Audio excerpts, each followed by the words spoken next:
Berjumpa kita sekali lagi di udara Ria 897 dalam satu lagi episod Kisah-Kisah Seram, Kisah-Kisah Misteri dalam rancangan Misteri Jam 12 bersama saya DJ Champion KC.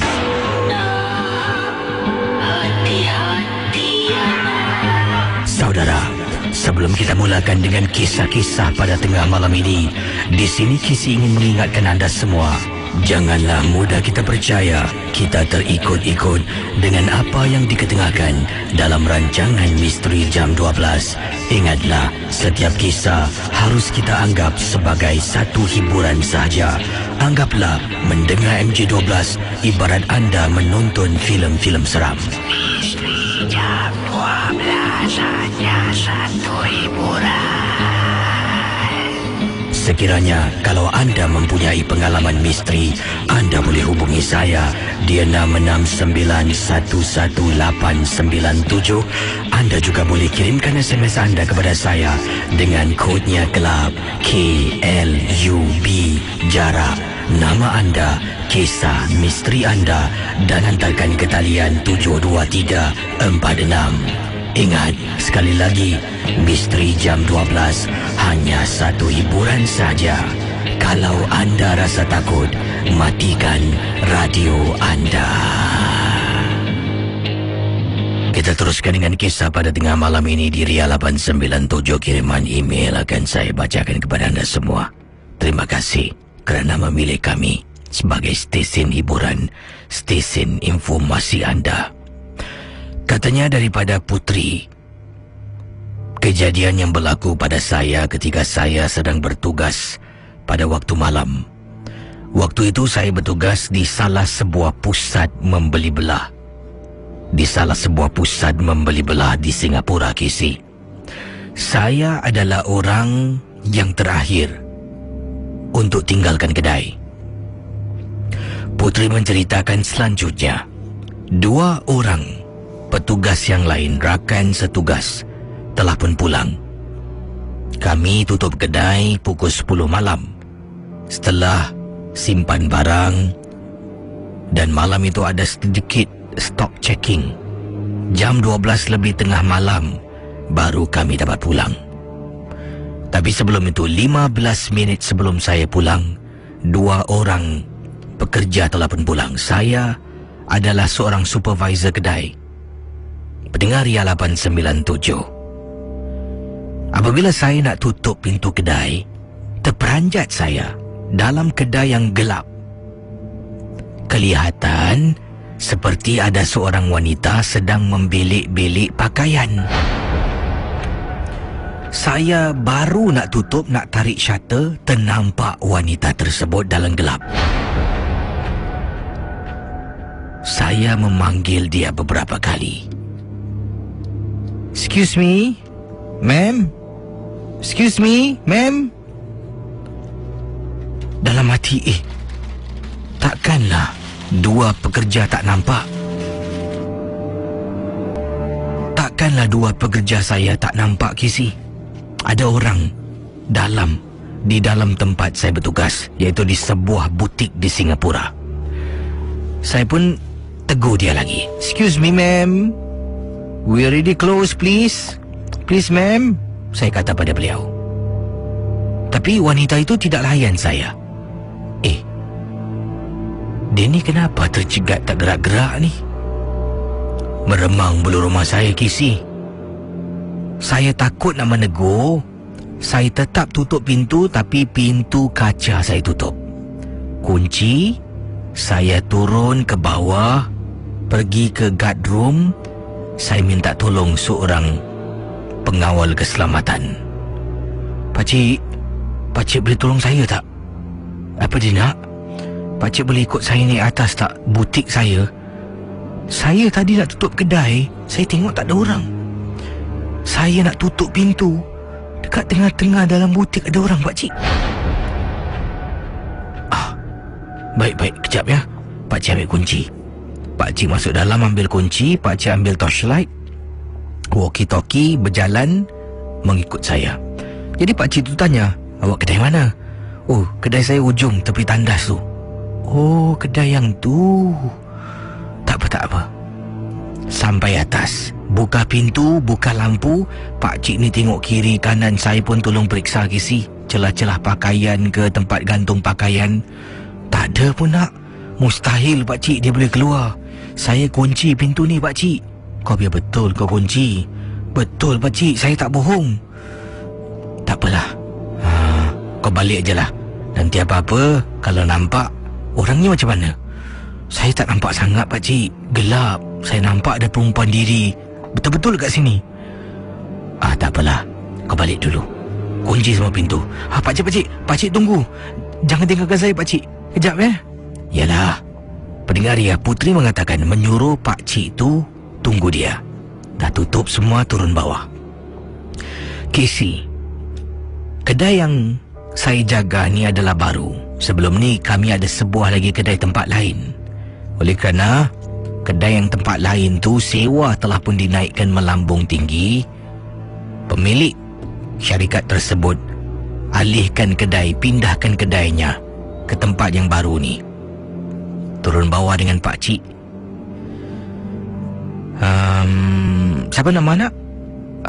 Nama saya Putri, cik. Putri. Putri, kalau saya nak cakap dengan awak, dengan anak ni, Putri jangan terperanjat ya.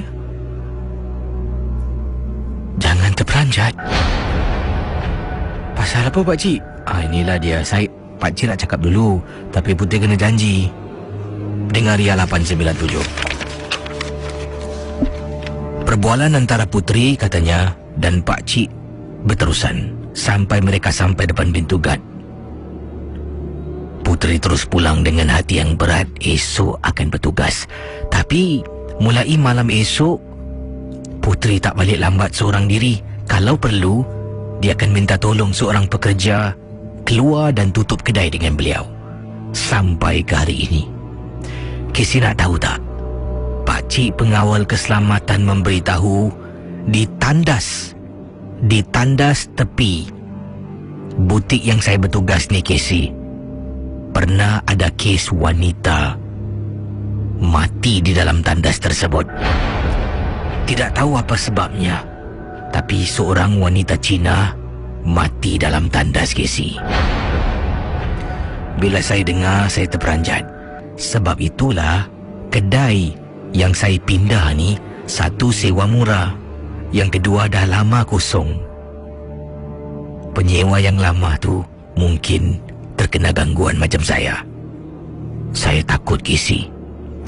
Itulah pengalaman saya. Terima kasih dan selamat tengah malam ya, Casey.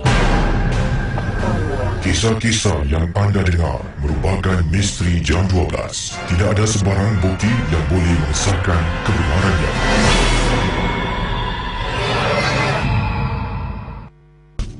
Pendengar Ria 897, saya akan teruskan dengan kisah selanjutnya. Awal tadi Putri berkongsi pengalaman tentang sebuah tandas yang baru beliau dapat tahu ada pernah berlaku kematian. Kematian pembunuhan, bunuh diri sendiri, tidak pasti. Tapi itu yang diceritakan oleh seorang pengawal keselamatan, pernah ada orang mati dalam tandas. Dan butik yang beliau jaga sekarang ini, butik tu, tempat tu khususnya pernah kosong untuk sekian lama. Dan sewa yang syarikatnya dapat memang cukup murah. Jadi adakah memang benar gangguan ini akan berterusan? Bagaimana saudara? Rakan MJ12, saya akan terus bacakan kiriman email dan panggilan anda akan saya jawab sebentar nanti. Berikut ini kisah yang ingin saya sempurnakan. Jadi kisah yang ingin saya ketengahkan berikut ini, saudara pendengar Ria 897. Ini adalah satu pengalaman peristiwa yang dialami. Jadi daripada seorang rakan, Lina bukan nama sebenar. Katanya Lina, Casey, saya ingin bercerita sesuatu. Di rumah saya ni, Casey, seringkali pada malam hari, bukan setiap hari, tapi adalah waktu-waktu tertentu, akan jalan seorang wanita di depan pintu rumah saya, kemudian dia akan hilang. Kenapa saya cakap hilang? Baik, rumah saya adalah pintu yang terakhir di koridor tingkat 8. Jadi koridor rumah beliau di tingkat 8. Kita cuba bayangkan koridornya panjang, memanjang lah. Jadi ada pintu 1, rumah yang kedua, unit yang ketiga, keempat, kelima dan sebagainya. Beliau tidak beritahu rumahnya unit yang keberapa, tapi unit yang terakhir, yang penghabisan. Kalau ada sesiapa lalu depan rumah, dia akan patah balik. Sebab dekat ujung rumah saya nampak macam ada tangga untuk turun, tapi bukan, tak ada kisi. Lazimnya orang yang lalu, dia akan patah balik. Macam itulah Rakan MJ12. Cuba anda bayangkan kisah yang diceritakan oleh Lina. Saya kisi dah beberapa kali ternampak seorang wanita berpakaian serba hitam dari kepala sampailah ke kaki, seperti blaus yang lebar panjang, jalan depan rumah. Dalam hati saya, kejap lagi dia patah balik lah ni. Sebab ramai yang lalu depan yang tak kenal saya akan patah balik. Sebab dekat ujung rumah saya tak ada tangga, tapi terselindung di sebalik tembok. Jadi bila saya duduk tengok TV, nampak perempuan baju hitam tu jalan depan rumah. Dah lama ni, kenapa tak pusing-pusing balik ni? Takkan diri tepi rumah aku. Saya pun cuba baring lah. Konon-konon nak tengok jalan depan, cuba menjenguk daripada pintu rumah yang tidak tertutup. Tak ada orang di luar. Jalan lagi tak ada orang.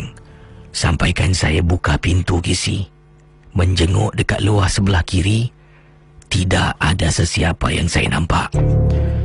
Astaghfirullahalazim, dalam hati saya berkata, mana perempuan ni pergi ni? Tadi jalan sini. Kalau dia patah balik, mesti aku nampak. Tangga tak ada, lift tak ada. Takkan dia terjun. Saya terus keluar menjenguk ke bawah. Tak nampak apa-apa pun kisi. Masuk balik dalam rumah, terus tutup pintu. 2 hari kemudian, kisah yang sama berulang. Perempuan yang sama datang depan rumah kisi, jalan depan. Kemudian saya tunggu kisi. 1, 2, 3, 4, 5, 6, 7 sampai 10 saya kira. Wanita tu tetap tak patah balik.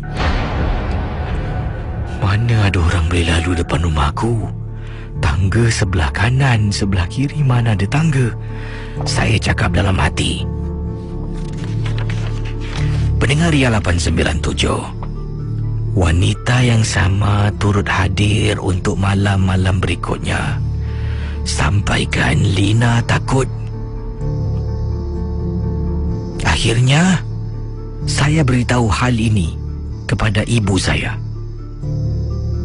Ibu telah pun memilih 1 hari untuk bermalam di rumah saya. Ibu datang. Lina, kau jangan takut, kau buka pintu. Ibu nak buat apa, Bu? Kau dengar je, kau buka pintu. Saya dengan ibu saya duduk di ruang tamu menantikan wanita yang sama.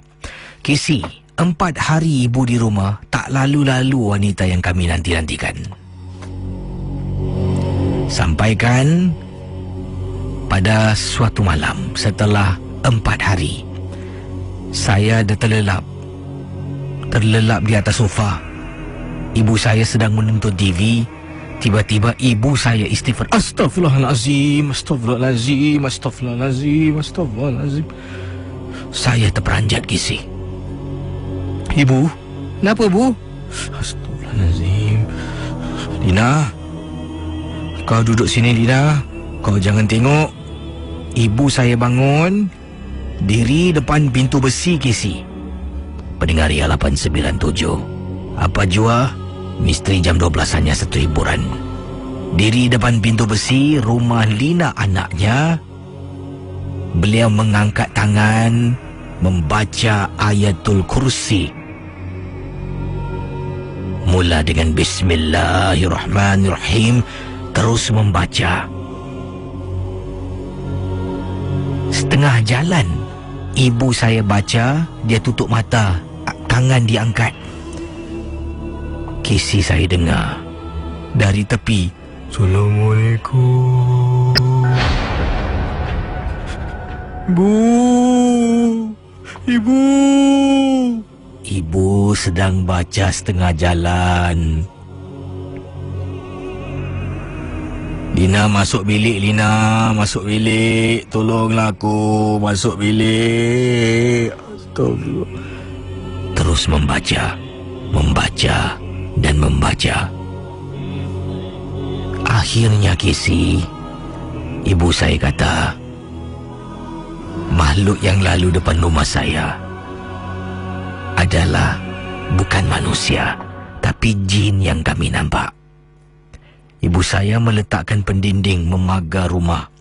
Depan tingkap bilik luar, bilik dalam, semua dipagar. Takut benda tu masuk. Sebab ibu saya telah pun, katanya di sini mengganggu makhluk yang lalu depan rumah saya. Rakan MJ12, Lina menceritakan hampir setiap malam akan dengar suara orang beri salam tapi tak nampak orang depan pintu. "Assalamualaikum." Dari mana makhluk itu datang menjadi tanda tanya. Tapi yang penting, sekarang ini saya dalam keadaan selamat. Cuma kadang-kadang terdengar orang beri salam itulah yang membuat saya rasa takut. Terima kasih dan selamat tengah malam, Casey. Baik saudara, terima kasih bagi anda yang sedang bersama dengan Casey dalam rancangan Misteri Jam 12. Saudara, sebelum ini ramai yang bertanya pada saya bila nak adakan ekspedisi misteri, dan di Facebook DJ Casey saya dah upload satu post di mana kelab masyarakat Bradle Heights CC Bradle Heights CC telah akan menganjurkan satu ekspedisi malam bersama dengan saya. Ekspedisi ni bukan cari hantu bukan setakat jalan pusing-pusing waktu malam petik-petik gambar, kita kenal-kenal antara satu sama lain dalam bas, kita bercerita, jadi macam mini explore lah macam tu dan jadi kalau yang berminat untuk bersama dengan saya bagi ekspedisi mini oleh Bradle Heights CC, tempat terhad saya dengar khabar dalam lebih kurang untuk berapa orang sajalah. Jadi sebab ada juga ahli-ahli jawatan kuasa yang akan turut sama bagi ekspedisi ni. Ada telefon untuk tempahan lah tempat $40 untuk setiap orang, dan ada makanan disediakan, minuman disediakan. Kita akan pusing-pusing Singapura ni, kunjungi tempat-tempat di waktu malam lah. Jadi jangan lupa untuk hubungi Bradle Heights CC untuk buat tempahan 6288-1258 6288-1258 untuk ikut saya dan juga rakan-rakan dari Bradle Heights CC. Terima kasih. Baik, saya akan teruskan dengan pengalaman-pengalaman anda. Kisah yang kedua tadi tu menyeramkan. Sebenarnya pengalaman yang diceritakan tu lebih lah, tapi saya ringkaskan kisahnya sebab 1, 2, 3 muka surat 2,5 lah 2,5 muka surat, banyak tu Ada yang saya potong-potong lah paragraf yang tak penting. Saya rasa ni saya telah pun potong, diharapkan Lina tak marah lah bila dengar, sebab kalau tidak nanti terlampau panjang sangat kisah anda. Saya akan teruskan dengan rakan-rakan yang lain. Boleh hubungi saya di 669-11897 bertemankan saya Casey dalam rancangan Misteri Jam 12. Zul, kau jangan dengar cakap benda ni, Zul. Ingat, matlamat kita nak selamatkan isteri kau, Zul.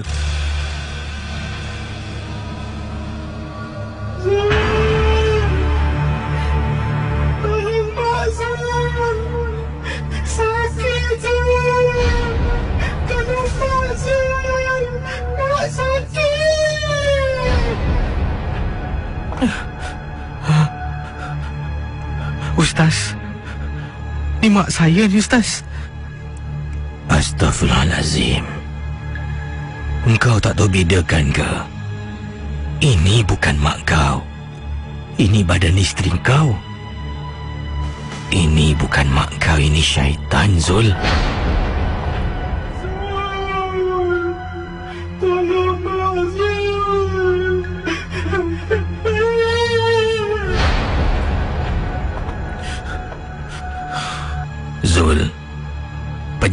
Tenang kau. Istighfar banyak-banyak, Zul. Ikut Ustaz. Baik Ustaz. Baik Ustaz. Pendengar Ria 897, kisah pindik tadi membawa kita kepada pengalaman berikut ini. Bayangkan, seorang suami juga seorang anak dalam keadaan berbelah bagi. Cukup menyedihkan. Saya akan teruskan dialog yang dikirimkan. Katanya Casey, ini dialog yang isteri saya lafazkan dengan suara ibu saya ketika seorang ustaz membantu merawat isteri yang terkena gangguan sihir. Jadi ini dialog yang beliau dengar dan masih ingat bila ustaz tersebut membaca surah, ayat-ayat ruqyah, sambil itu memegang dahi yang dialas dengan sarung tangan. Isteri punya badan, ibu punya suara. Bayangkan ini yang berlaku. Aku nak kau keluar dari badan budak ni. Kalau kau tak nak keluar, aku akan binasakan kau dalam badan budak ni.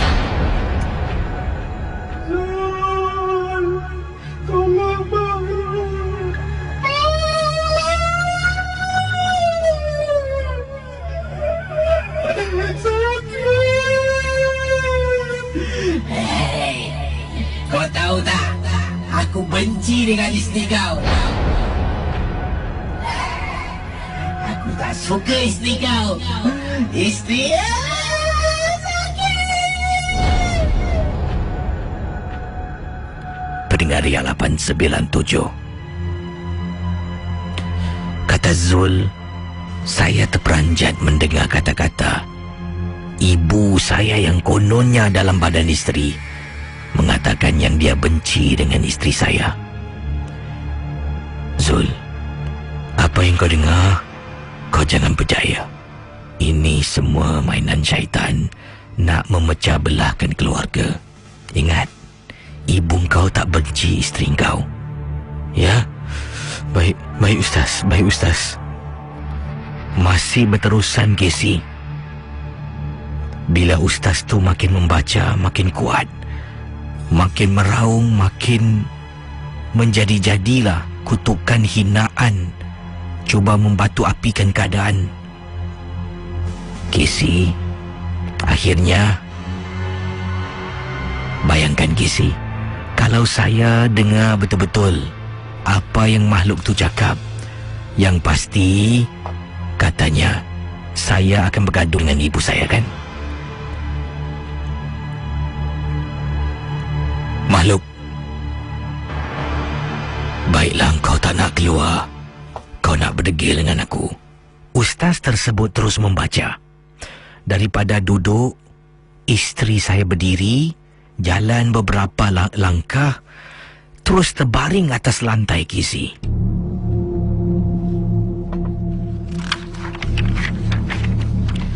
Isteri saya terbaring atas lantai, tangan kiri dan kanan di sebelah kiri dan sebelah kanan, pipinya dilekapkan atas lantai. Kemudian dia bersuara, Tuan, tolong Tuan, tolong saya Tuan. Tuan, tolong saya.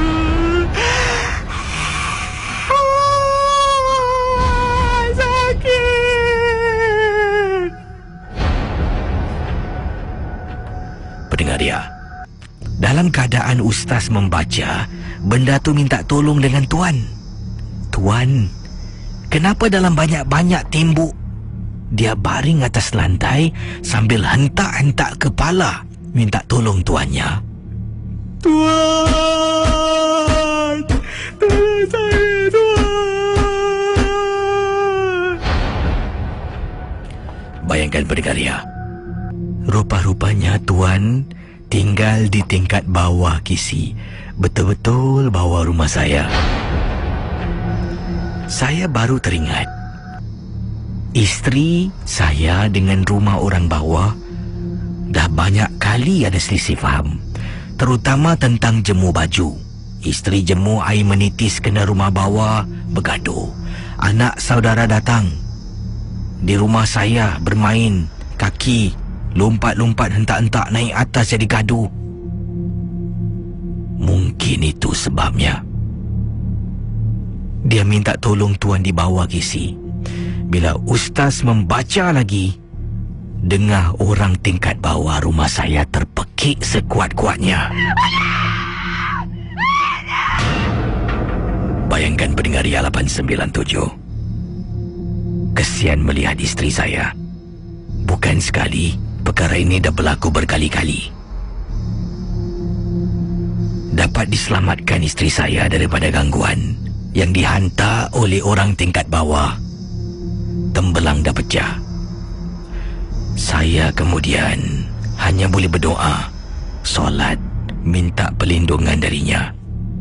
Ustaz mengingatkan saya tidak sepatutnya tahu. Tapi sekarang saya dah tahu, itu urusan Allah. Ingin memberitahu, tapi jangan kita berdendam. Biar yang membalas Allah. Kita doa, kata ustaz. Semoga orang di bawah dibuka pintu hatinya menjadi orang baik-baik. Ingat Zul, jangan kau berdendam. Jangan balas api dengan api. Pesanan saya ingat sampai sekarang. Itulah dia kisah saya, Kisi.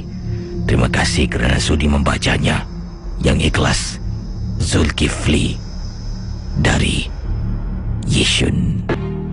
Pendengar Ria 897, ya, kisah dari Zul, benar atau tidak, ingin setiap malam saya beritahu anda.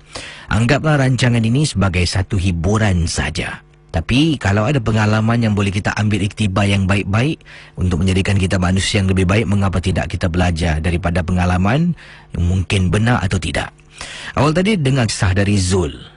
Apabila seorang mungkin seorang jiran bawah ni tak boleh terima bajunya kena titisan air jiran atas. Jiran atas pula tidak ingin menjemur baju kering-kering, basah-basah. Mungkin adalah ada baju tu boleh dikeringkan, ada baju tu tak boleh, kena hand wash. Jadi baju yang hand wash tu lah tak nak gantung dalam tandas, dia gantung luar rumah, menitis-nitis kena pakaian orang dan membuat orang marah. Kemudian ialah kalau ada tetamu yang datang tu bising-bising, mungkin tentak-entak, tarik meja dan sebagainya sampai buat orang bawah marah. Jadi ini semua terpulang pada individu. Ada sikap toleransinya 10%, ada yang 30%, ada pula yang 100% toleransi boleh. Jadi macam mana kita boleh pelajari dari pengalaman itu supaya kita juga bertolak ansur lah yang jemur baju tu dan sebagainya lah ya. Baik, pengalaman yang cukup menarik. Terima kasih Zul kerana sudi berkongsi kisah anda bersama dengan pendengar Ria 897. Baik, kita teruskan dengan pemanggil kita. Kalau ada kisah anda ingin bercerita, saya ingin mendengarnya. Jadi saudara, pengalaman yang diceritakan malam ini memang cukup menarik pada saya dan anda boleh hubungi saya juga untuk berkongsi pengalaman-pengalaman anda. Silakan 669-11897. Pendengar Ria 897. Kita teruskan dengan pemanggil kita di ujung talian. Selamat tengah malam. Siapa bercakap ni? Dengan Gigi. Ya, ni panggilan dari mana ni? Dari King Cat. Dan ada pengalaman ini berlaku di Singapura, di kampung anda bagaimana? Ini pengalaman teman saya. Teman anda. Ya. Silakan. Tapi sebelumnya saya mau beri ucapan buat Ria dulu. Silakan. Ucapannya apa? Okay. Ada satu ucapan untuk Radio Ria. Dengan suara piano yang berdentang-denting, ting tang tang ting ting ting tang tang ting ting ting tang tang ting ting ting tang tang ting ting. Selamat ulang tahun, selamat ulang tahun untuk Radio Ria. Selamat ulang tahun Radio Ria. Terima kasih ya dengan lagunya ting tang ting ting ting ya. Ya, kalau suaranya letak echo tu seram sikit ya. Jadi kisah tentang teman anda katakan. Ya. Ini apa yang kisah? Ini teman saya sebelum datang ke Singapura dia memakai seperti pendinding lah, tapi dia taruh di badan dia. Okey. Itu dia taruh di pinggul dia. Jadi kalau pendinding pengasih itu bisa ditaruh di mana aja lah. Dan dia taruh di pinggul dia. Lalu dia di sini sekitar 4 tahunan lah di Singapura. Lalu dia pulang ke Indonesia. Sebenarnya dia mau balik lagi ke sini, tapi ketika dia pulang ke Indonesia dia mengalami kemalangan jalan lah. Itu yang mengakibatkan dia tulang pinggul dia itu terluka, itu patah ya. Sampai lama sekali di rumah sakit, sekitar 1 bulanan dia tidak sembuh-sembuh juga. Terus datanglah Pak Cik, seorang Pak Cik lah, kerabat dia tanya sama emak dia, kenapa dia nggak sembuh-sembuh? Terus apa dia ada macam pakai sesuatu lah. Terus emaknya bilang iya, sebelum dia pergi ke Singapura saya kasih dia lah sebuah pendinding, itu saya taruh di punggung dia. Makanya dia ketika dia sakit itu menderita ya, dia sebenarnya sudah mau meninggal, tapi karena pendinding itulah dia tidak meninggal, jadi dia terus menderita. Lalu Pak Cik itu minta emaknya cari batang pelepah pisang emas, lalu dipukulkan ke punggung dia lah. Terus setelah itu dia meninggal Kesi. Jadi bila dia meninggal tu masih lagi ada bila dia katakan kemalangan tu masih lagi ada pendinding yang digunakan. Iya, itu masih ada. Oh, belum hilangnya ketika itu dipukul sama itu batang pisang emas. Jadi itu cara-cara untuk mengeluarkan pendinding tersebut lah. Iya. Pendinding tu yang dimasukkan bagaimana? Adakah ia jenis besi ke atau bagaimana apa tu? Itu ada seperti jarum. Oh, dapat dikeluarkan lah. Itu dapat dikeluarkan. Itu di Indonesia itu disebut susuk. Jadi ini susuk pengasih lah. Ya. Sesiapa yang lihat akan terus jatuh hati ke macam tu lah ya. Wah, ini berbahaya ni. Terima kasih ya. Ya. Kembali. Baik. Kita teruskan dengan pendengar kita selanjutnya. 669-11897. Dari pendengar kita yang bernama Rosli, katanya Assalamualaikum Kisi. Waalaikumsalam. Rosli memberitahu daripada rakan kita, bayangkan Kisi, saya pernah saya pernah dalam situasi di mana kawan saya ni gila bayang. Jadi sebenarnya kawan saya ataupun kawan saya ni ini yang ceritakan Rosli. Rosli kirimkan SMS tentang kisah pengalaman kawan beliau, dan beliau sebenarnya juga menyaksikan apa yang berlaku. Kawan saya ni dah berumah tangga Kisi, dan dalam tugasan kami berdua ni, kami akan jumpa ramai orang sebab kami bertugas. Saya tak perlu beritahu lah ya syarikat mana, buat apa semua, tapi akan berjumpa berdepan dengan ramai orang. Kawan saya ni orangnya tinggi dan sigak, memang Kisi handsome berg orangnya, tapi dia memang taat dan setia pada isteri. Macam-macam perempuan Kisi, saya ni yang single, tak ada orang nak berkenalan. Kalau kita berdua keluar pun, wanita semua akan tengok dia, senyum-senyum dekat dia ketika kami bertugas. Itulah ya, begitu kacaknya kawan saya yang diceritakan oleh Rosli. Jadi sampailah pada satu hari ini ada seorang wanita datang pada dia, dan wanita tu sendiri minta nombor beliau, nak berkenalan. Dengan rasa bangga dia mengatakan, minta maaf saya dah berumah tangga. Dia tunjuk cincin di tangannya yang diletakkan di jari lah. Minta maaf saya dah berumah tangga, I'm married. Dia tunjuk cincin. Jadi saya tengok, dia ni yang datang tu Kisi, punyalah siksa. Cantik pula tu orangnya. Jadi saya pun pusing tengok dia. Kata, kau ni kalau aku mesti dah goyang punya lawa babe. Tak boleh lah, jangan buat macam ni. Kalau isteri kau main kayu 3 pun kau tak suka kan? Sama lah dengan kita. Nasihat kawan saya. Dari situlah respect saya pada kawan saya ni mulai begitu tinggi lah. Jadi dari pengalaman saya yang pernah nampak kawan saya menolak segala wanita yang nak kenal dengan beliau depan mata saya sendiri Kisi.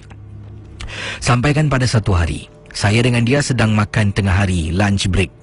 Tiba-tiba dia mengelamun. Saya suruh makan, dia kata dia suruh saya beli dulu. Kemudian duduk, saya berbual dengan dia, tak layan, mengelamun Casey. Jadi tu, kenapa dengan ni? Bro, dia tersentak tengok, kau tak nak makan ke? Makan. Kemudian dia bangun, beli makan, datang balik dengan apa tahu Casey di atas pinggannya? Pisang goreng. Duduk dia makan. Kau tak makan nasi nasi. Dia ni dah macam tongong, gila bayang. Jadi saya tanya tak jawab. Dia cuma diam, makin lama makin lain tau Casey. Sampai satu hari, apabila dia tinggalkan meja, saya nampak telefon bimbit di atas meja. Terperanjat Casey apabila dia sedang message dengan seorang perempuan. Saya tak kenal perempuan ni sebab nombor dia saya tak pernah nampak. Nama pun tak ada dalam telefon bimbitnya. Siapa perempuan ni? Akhirnya, saya sebagai kawan baik Casey, yang saya rasa muskil, takkan kawan saya ni yang dah tolak macam-macam wanita boleh berkenan dengan wanita yang ini. Mesti budak ni main kotor. Satu hari ini saya sembunyi, tak nak balik dengan beliau. Dia balik sendiri, saya ikut dari belakang. Tampines Interchange tempat mereka berjumpa. Wanita yang disebutkan adalah wanita yang saya cakap lawa, cantik. Itulah orangnya yang keluar dengan sahabat saya Casey.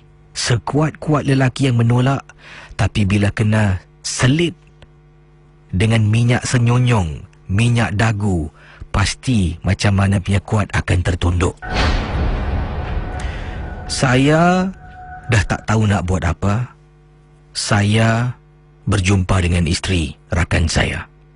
Saya memberitahu A sampai Z perangai suaminya, menolak setiap wanita yang datang, dan saya kata tolong apa yang saya nak beritahu bukan salah suami kamu.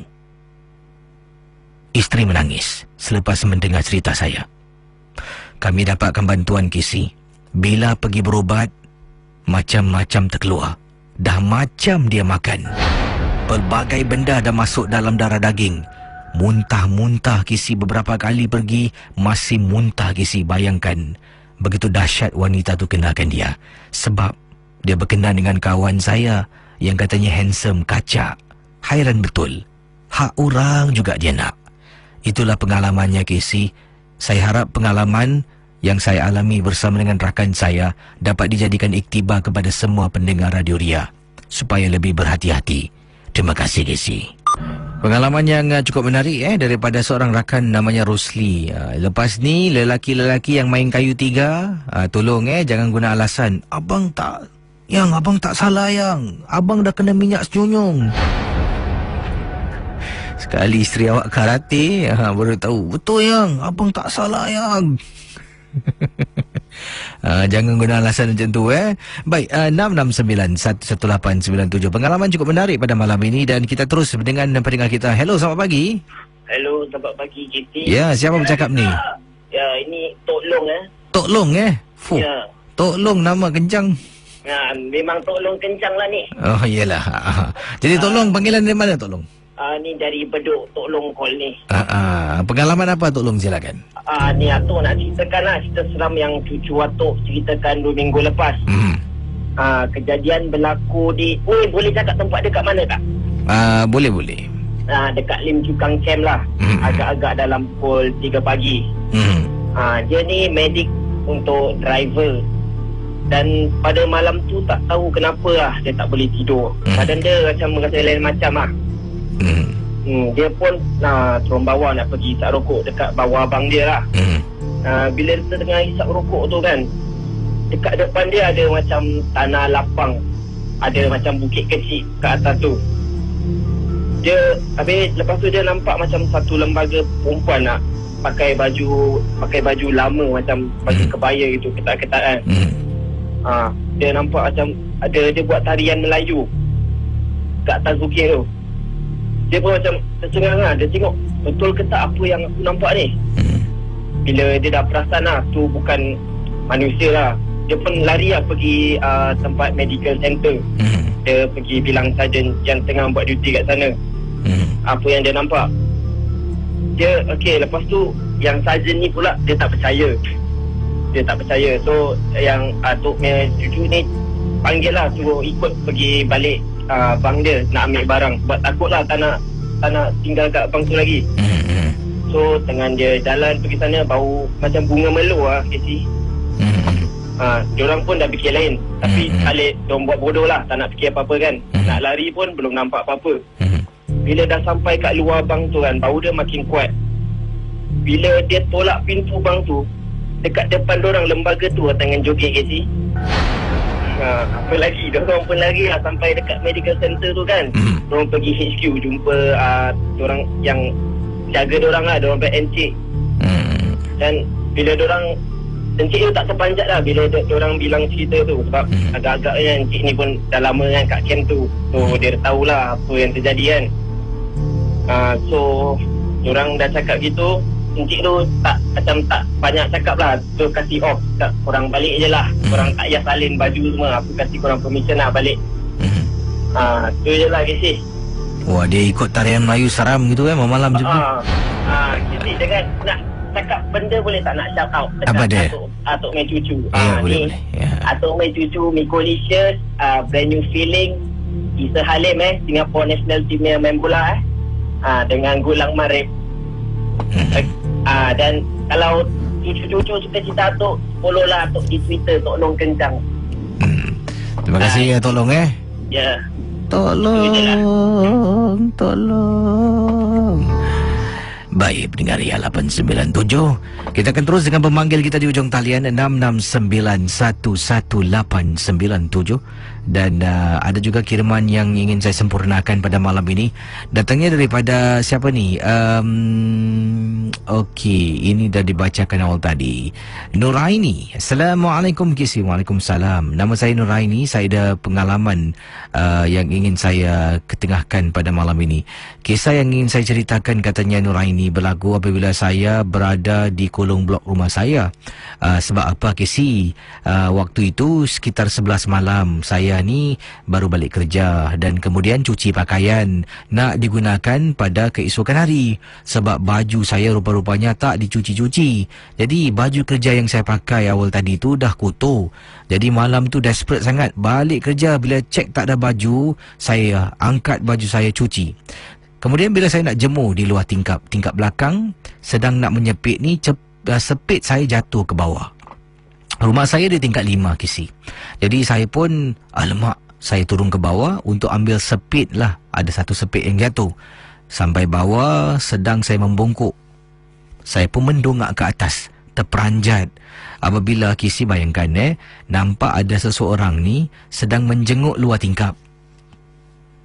Rambut panjang, sedang tengok saya dengan mata yang terbeliak pada malam tersebut. Yalah, dia kan boleh jadi orang, betul. Tapi yang buat saya terperanjat, orang yang menjenguk tu dari tingkap dapur rumah saya. Ya Allah Kisi, bila saya nampak, terperanjat saya Kisi. Mana ada orang lagi perempuan yang lain selain ibu saya, dan itu bukan ibu saya dalam rumah. Saya ada seorang adik lelaki.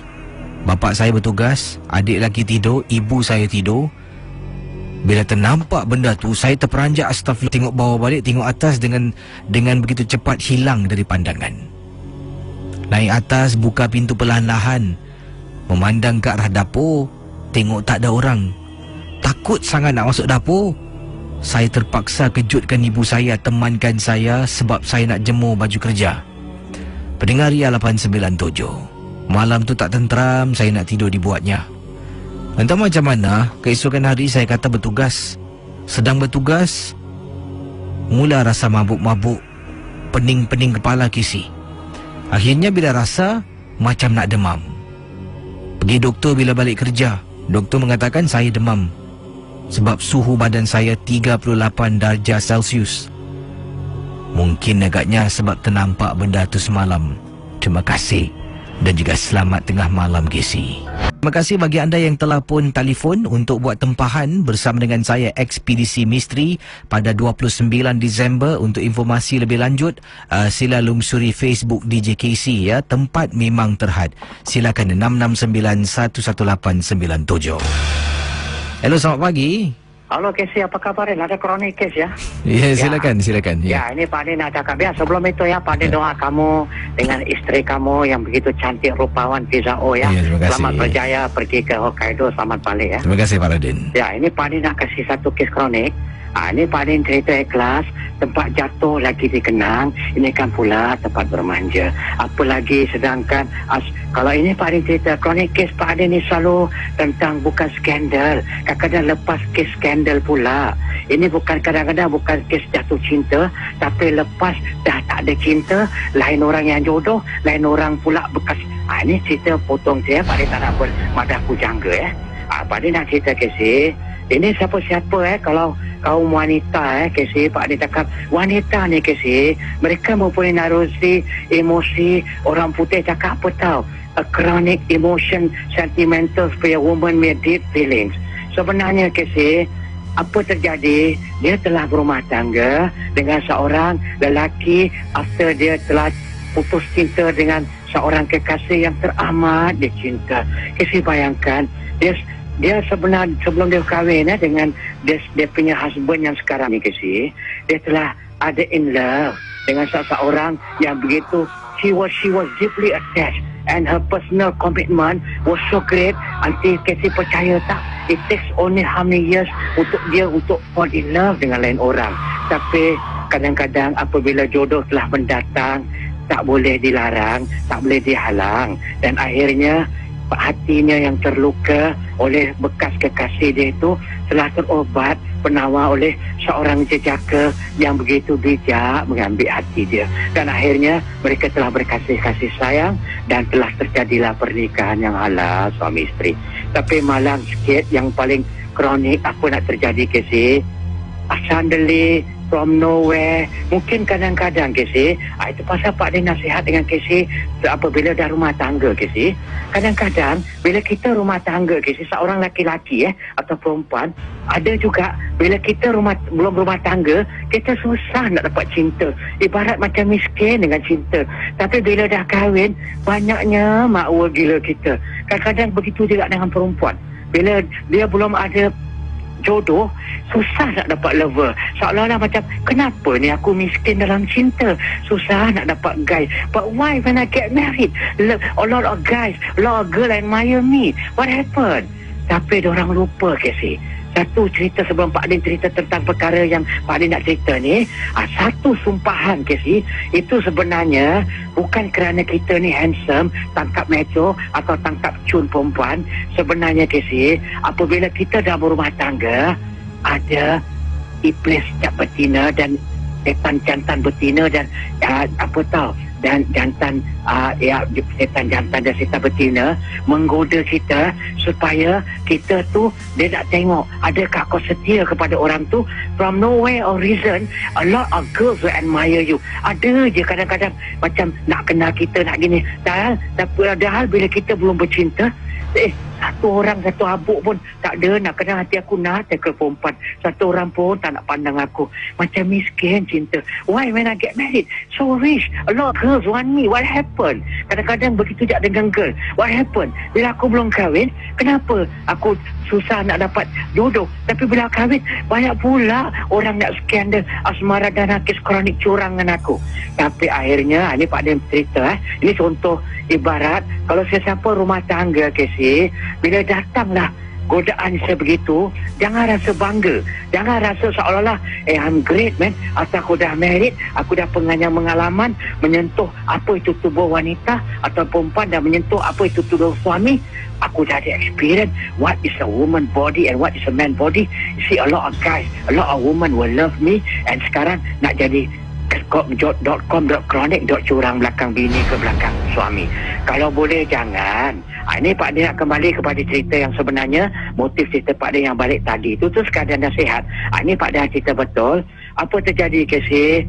Satu Pak Din cakap, sesiapa pasangan, baik Casey atau baik siapa saja tak kira, Wak Imah yang dah berumah tangga atau wanita yang berumah tangga, don't ever terjumpa orang yang dia pernah cinta ke sih. Sebab orang yang pernah cinta ni, mereka dah kenal weak point kita. Mereka ada tahu .com, .shop circuit, how to handle you. Macam mana nak menjiwai balik, bukakan balik psikologi cinta, hidup kembali yang telah dikecewakan. Jadi malang 1000 sekali malang, ada satu kes kronik perempuan ni kasi, dia dah setia, dia dah nikah hampir dalam setahun, hidup dah bahagia, tapi mereka belum mendapat rumah tangga. Terjumpa pula ex-guy lover dia ni. Ya Allah, sedih aku dengar. Apa nak bikin kasi? Dekat itu guna ayat power, gunakan dialog macam-macam pergi Alibaba, habis perkataan semua dia pakai. Seperti Alibaba and the 40 Thieves Away pula. Apa tau? Dia suka pakai Arabian Night Story, best story. Macam mana dia cakap, macam mana perempuan ni sampai dah cair. The word power, that's orang putih cakap, words can kill and words can make a lady melt, man. Akhirnya apa terjadi ke si? Tapi wanita ni orang yang soleha. Sebab apa? Dia percaya kalau aku dah putus all ties dengan cinta yang aku dah tak ada, biarlah it's become history of the past. Let me live with my loved one. Dan aku tak nak dengan dia. Tapi Casey, dia tak nak dia cerita, dia tak nak cerita dengan suami dia, Casey. Dia takut suami dia akan kecil hati.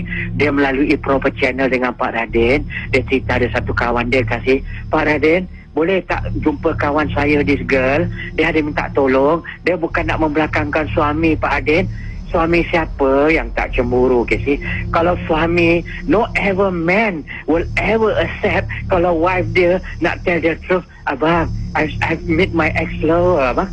Walaupun kita cakap sikit aja perkataan ex-lover, tak boleh angkat suami kita. Otak dia .com, .kronik, .kuning akan terasa, jangan kau dah nak buat curang tak belakang aku. Jangan kau nak berduakan aku. Jadi Nawai tu dia tak niat nak membelakangkan tanpa izin suami untuk kerana nak jumpa Pak Radin. Jadi dia tanya Pak Radin, adakah dosa saya membelakangkan suami untuk jumpa Pak Radin? Kerana sebab kita minta izin Pak Radin. Tapi ini adalah masalah peribadi saya. Sebab ini bertentangan. Pak Adin dia menangis-nangis. Pak Adin, saya dirayu oleh ex-lover saya. Dia bercara dan saya sedih. Pak Adin, saya tak nak dia. Tapi dengan tanpa saya sedar, Pak Adin, dia telah menjiwai hati saya. Dan hati saya yang dah tak ada dengan dia terbuka. Terkunci tu terbuka. Kau dah jadi bini orang, apa sebab kau nak kacau? Jadi apa terjadi? Dia menangis. Dia kata, Pak Adin, saya sayang suami saya dan saya tak nak cakap dengan dia. Tapi saya tanya, adakah satu dosa Pak Radin untuk saya berjumpa dengan Pak Radin tanpa izin? Pak Radin cakap, dalam bab agama, aku tak nak persoalkan. Memang dosa kalau tak minta izin suami. Tapi kalau dalam darurat, demi kerana kepentingan untuk menjaga maruah rumah tangga kau jumpa Pak Radin, anggap saja macam bapak kau. Kita jumpa di luar dan kita jumpa melalui kawan awak, tempat publik, tak salah. Asalkan Nawai itu kita ikhlas nak menyelamat rumah tangga. Dan lagi pun, bukan kau jumpa Pak Radin ni, Pak Radin nak .com, skandal dengan kau. Pak Radin kan nak .com, nak tolong kau, nak bantu kau. Kerana Pak Radin dah cakap gitu dan Pak Radin cakap, saya ikhlas tolong saya dan Pak Radin tolong awak, hanya I just have kau. Pak Radin cakap, datang, dia cakap terima kasih Pak Radin, I'll meet you Pak Radin. Jadi dia jumpa Pak Radin dekat satu tempat kedai kopi. Pak Radin ni kadang-kadang sedih. Pak Radin ni pakar yang kadang-kadang orang cakap, aku ni pakar international ke pakar second hand? Orang ada kedai, ada office, aku duduk dekat kedai jumpa orang mana-mana pakai. Pak Radin tak kisah. Kadang-kadang Pak Radin pernah pengalaman obat orang dekat pub, obat orang dekat tepi jalan, kadang-kadang dekat tepi-tepi. Ini tak kisah. Di mana saja kita berobat, innama amalu binniyat. Amal kita yang penting. Macam mana Tuhan tak pandang wajah kita, Tuhan pandang hati dan ikhlas kita. Jadi pada cakap, you come and see me girls, Because why? I prefer to help you. You don't worry. You don't make any offense to your husband because you want to save your marriage. But next time, anything you tell your husband, minta izin. Pak Din rasa ini bab adalah darurat demi kerana kepentingan untuk menjaga maruah kau daripada membuat dosa. Lebih baik kau jumpa Pak Radin tanpa izin suami kerana menyelamatkan rumah tangga kau daripada kau jumpa curang dengan bekas kekasih kau tanpa pengetahuan suami kau. Lebih haram. Jadi dia fikir balik, memang betul Pak Din. Lagipun ada saksi kau nak bawa kawan baik kau. Di akhirat Allah Ta'ala tahu kau dalam darurat. Allah tu maha mengetahui, innaka antas samiul alim. Jadi Pak Din cakap kau jumpa. Dalam dia jumpa Pak Radin, Pak Din dia menangis. Sian, anak dara si perempuan baru kahwin sambil dia berbual meleleh, air mata dia keluar dekat tisu sampai ingus dia keluar. Dia cakap begini, Pak Din, saya sebenarnya tak ada niat nak curang dengan suami saya dan saya tak ada niat nak bohong, minta maaf bang. Dia sebut nama abang dia Suhaimi, dia panggil Emi aje lah. Minta bohong Abang Emi, Abang Emi. Dia cakap depan saya gitu, minta maaf Abang Emi, saya jumpa Pak Din kerana untuk saya sayangkan you. Dan Pak Din cakap, dia ni dah kes kronik ke apa ni, berbual seorang. Akhirnya Pak Din saya cakap, awal kau berbual gini macam dah kronik. Tak ada Pak Din, saya cuma pour outkan sentimen saya. Kesian, dah dia cakap gitu. Dia boleh berbual sendiri. Depan Pak Din minta maaf dengan suami dia. Pak Din cakap tak apa, Allah maha mengerti. Jadi lepas tu kawan dia ada duduk sebelah berbual. Kawan dia ni pun dah kahwin ke seorang isteri yang setia juga dengan suami. Jadi dia cerita apa, lepas saya dah jumpa dengan dia Pak Din, separuh daripada jiwa saya dah patah 1000, macam lagu Sheila Hamzah pula, dah macam patah 1000. Jadi saya cakap, tapi Sheila Hamzah patah 1000 Pak Din, saya patah cuma 10%. 10% itu dah kronik juga. Kalau kau 10%, .com.double.10.20 dah jadi 100.1, lagi problem Pak Din cakap. Jadi Pak Din cakap dengan dia, satu je, demi Allah bersumpah dengan nama Allah Ta'ala, adakah kau ikhlas kau menyayangi suami kau dengan hati jiwa raga kau dan kau tak nak dengan laki-laki itu? Dia cakap apa tak kasi yang Pak Din tolong dia. Something yang dia very Pak Din percaya 100%. Dia keluarkan isteri Pak Din. Kalau seorang isteri dia mengeluarkan satu perkataan, Pak Din percaya. You know, a woman will never say this